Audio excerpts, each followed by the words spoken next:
菲律宾总统在访华之后就表示愿意和中方和平处理在南海争端上的问题。持续了数十年的南海争端，难道要被和平解决了吗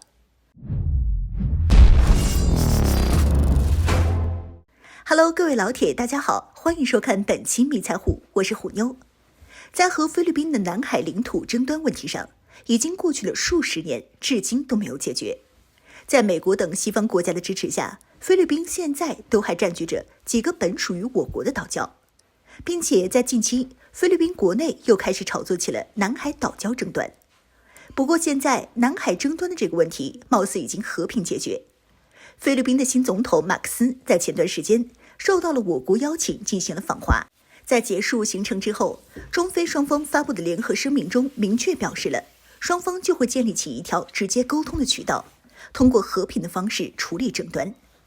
在这之前，西方国家曾举行了一场自导自演的南海仲裁案，直接宣布我国在南中国海90%的领土主张全部都是无效的。虽然我国从来都没有承认过这个仲裁结果，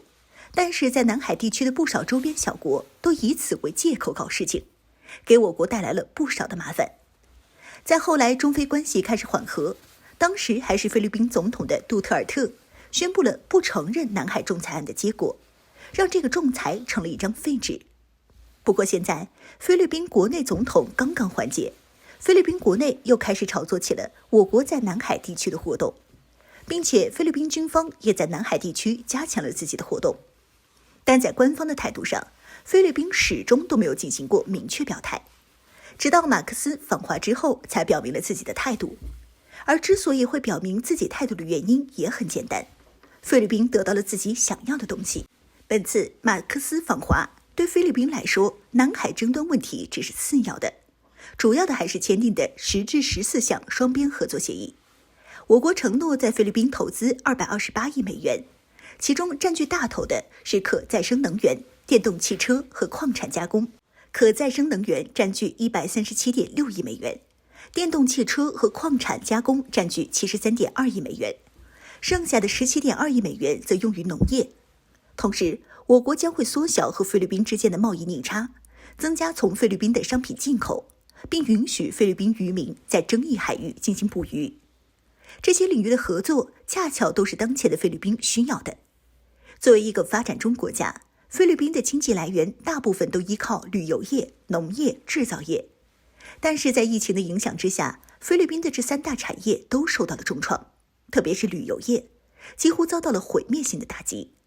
如果菲律宾在此时选择和中国交恶的话，那么将会减少大批中国游客，收入大幅减少。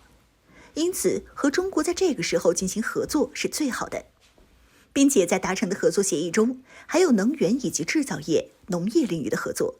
这都是菲律宾当前最需要大力发展的领域。相比之下，南海地区的那几个岛礁能够带来的利益就不是那么大了。有人可能想说，那我国这是不是属于花钱消灾，用钱满足了菲律宾才解决争端的呢？其实不然，在双方达成的协议中，是在菲律宾投资1000亿，而不是给人家1000亿，二者有着很大的区别的。投资就是为了赚钱，给菲律宾投资，我国也能获得一定的好处，并且在南海问题上的争端也能够得到成功解决。这种一举两得的行为，何乐而不为呢？虽然在南海地区的那几个岛礁能够带来的利益并没有多少，但是因为其位置原因，战略意义十分重要。其他国家想要对我国发起进攻，或者是我国需要进行远洋作战，都离不开这里。所以长期以来，美国都对这一地区虎视眈眈。也正是因为美国在背后的支持，即便是南海行为准则在10年前就提出了，但直到现在，东盟各国仍在磋商中，没有具体落实。但也不能高兴得太早，此次双方达成的协议，也并不意味着南海争端问题已经被成功解决。要知道，在这份声明中，菲律宾方面是愿意和平处理南海争端方面的问题，而不是解决掉这个问题。对于这个怎么处理，就要看双方能不能满意这个结果了。一旦有一方不满意，那么这个问题永远也解决不了。而菲律宾之所以这么做的原因，也是想要在中美之间反复横跳，谋取一定的利益。上一个完全倒向西方的国家乌克兰的下场，大家也看到了。菲律宾显然并不想彻底倒向一方，而是选择了相对的中立。毕竟，美国在前不久也对菲律宾放话了，说想要在菲律宾周边修建5个前哨军事基地，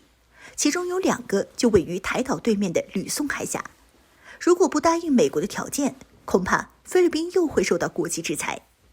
为了自己的利益着想，还是两边都打好关系。